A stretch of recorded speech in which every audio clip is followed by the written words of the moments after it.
आपने भी बड़ी, खैर आपके वक्त में, क्योंकि टीआरपी को सार्वजनिक करना उस चैनल में बंद कर दिया गया था जिस चैनल के आप मैनेजिंग एडिटर थे, पर टीआरपी एक कड़वी हकीकत है। जिन्हें बैन किया गया इन सब की टीआरपी अगर मैं देखूं, सिर्फ टीआरपी की बात, ये तो कहते हैं नंबर 1 है सब, तो लोग तो देख रहे हैं, लोग पसंद कर रहे हैं, पर निष्पक्षता पर सवाल भी उठा रहे हैं। ये दो धाराएं साथ साथ कैसे बह रही हैं? आइए देखते हैं, मजा आएगा। संदीप, लोग तो पोर्नोग्राफी भी देखते हैं, क्या ये पैरामीटर हो सकता है क्या? आपके सवाल का जवाब देने के लिए मैं थोड़ा सा, देखिए 3 तरीके की जर्नलिज्म एक तरीके से है। एक तो वो है good journalism and bad journalism, वो जस्टिफाइड है, हर चीज में अच्छे लोग होते हैं, बुरे लोग भी होते हैं। Non partisan journalism and partisan journalism, विचारधारात्मक भी होती है, लोगों को अपने बायसेस भी होते हैं, वो भी ठीक है।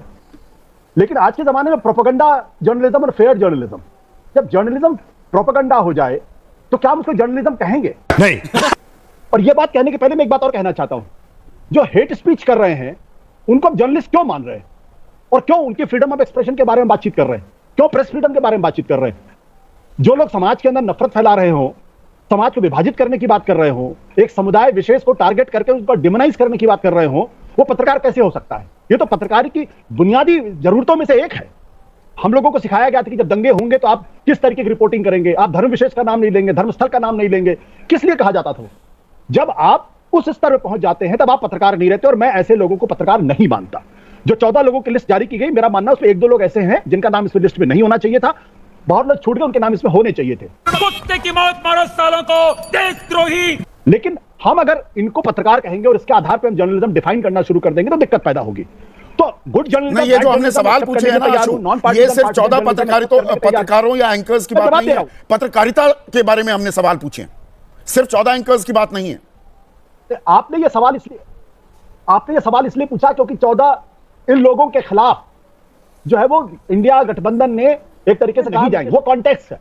जब तक उस कॉन्टेक्स्ट को हम डिफाइन नहीं करेंगे तब तक कैसे? आप अगर इनको पत्रकार मानेंगे तो मेरा उससे फंडामेंटल डिफरेंस है, मैं उनको पत्रकार नहीं मानता हूं, मैं उनको हेट स्पीच की श्रेणी में रखने की कोशिश करता हूं। आप पत्रकार नहीं मानते। दूसरी बात है कि गुड जर्नलिज्म बैड जर्नलिज्म आप फर्क कर सकते हैं। यही नहीं, अभी और सुनिए, महामना मालवीय जी के जमाने से चलती में चालू हुआ था।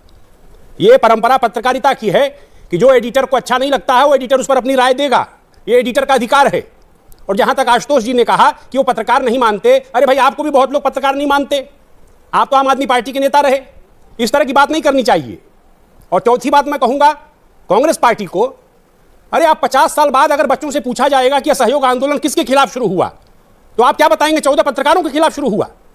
आप असहयोग आंदोलन जैसे एक बड़े महान आंदोलन को कहां पर आपने लाकर खड़ा कर दिया? पवन खेड़ा जी, आज आप कांग्रेस में है, 5 साल बाद आप कहां रहेंगे आपका कोई, हमें नहीं पता कि आप कहां रहेंगे। हो सकता है आप टॉम भटक्कन की तरह बीजेपी के साथ चले जाएं।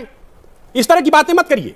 संपादक के अधिकार हैं सर, 1 मिनट बात पूरी कर लूं। संपादक के तो अधिकार हैं, संपादक के अधिकार हैं, और संपादक को जैसा समझ में सही आता है उसको बोलने का पूरा अधिकार है, कोई रोक नहीं सकता। संविधान ने उसको अधिकार दिया है, और कोई किसी को पत्रकार न परिभाषित करे कि कौन पत्रकार है और कौन नहीं है। संदीप, आप जानते हैं कि मैं किसी के ऊपर व्यक्तिगत टिप्पणी नहीं करता, लेकिन आपके कार्यक्रम में मेरे ऊपर व्यक्तिगत टिप्पणी की गई। क्यों की गई है, किस विचारधारा के तहत की गई, मुझे नहीं मालूम। कोई पर्सनल खुंदक है तो मुझे नहीं मालूम, लेकिन इतना मैं जरूर जानता हूं कि असहयोग आंदोलन जब चल रहा था तो बहुत सारे लोग अंग्रेजों के दलाल बने हुए थे और बिलों में छुपे हुए थे। जब लोग शहादत दे रहे थे तब कुछ लोग अपने अपने बिलों में छुपे हुए थे, डर रहे थे अंग्रेजों की दलाली कर। मैं उस बहस में नहीं जाना चाहता। मेरा तो स्पष्ट तौर पर अभी भी मानना है कि फायदा या नुकसान कभी कभी नहीं होनी चाहिए। जो काम आज से 9 साल पहले होना चाहिए था वो अब किया गया है। ये बड़ी अच्छी बात कही आप, और ये बहुत अंडरलाइन होना चाहिए। वो कौन लोग हैं जो दरअसल समाज के अंदर नफरत फैला रहे हैं? क्या समाज में नफरत फैलाना पत्रकारिता है अगर हेट स्पीच है? सुप्रीम कोर्ट ने बहुत क्लियरली 22 सितंबर 2022 को 14 जनवरी 2023 बहुत स्पष्ट तौर पे कहा है कि सरकार म्यूट स्पेक्टेटर है इस पूरे मसले पे। और ऐसे पत्रकार को जो, और ये टिप्पणी है ऐसे एंकरों को जो समाज में जहर फैला रहे हैं, उनको क्यों नहीं हटाया जा रहा? ये मेरी टिप्पणी नहीं है। अगर उसके बावजूद भी अगर किसी को लगता है कि नहीं वो बड़े महान पत्रकार है तो मैं उसमें कुछ नहीं कर सकता हूं। जहां तक पत्रकारिता का प्रश्न है, कोई भी पत्रकारिता निष्पक्ष नहीं होती, मैं स्पष्ट मानता हूं। अगर निष्पक्ष होती तो राइट विंग नहीं पत्रकारिता होती, लेफ्ट विंग पत्रकारिता नहीं होती। जो मेरी सोशियो कल्चरल अपब्रिंगिंग है मैं उसके हिसाब से सोचता हूं, उसी हिसाब से खबर को देखता हूं। लेकिन क्या मैं झूठ को खबर बना दूं? क्या मैं सरकार के प्रोपेगेंडा को खबर बना दूं? क्या देश के प्रधानमंत्री से सवाल पूछने की मेरी औकात नहीं बचे?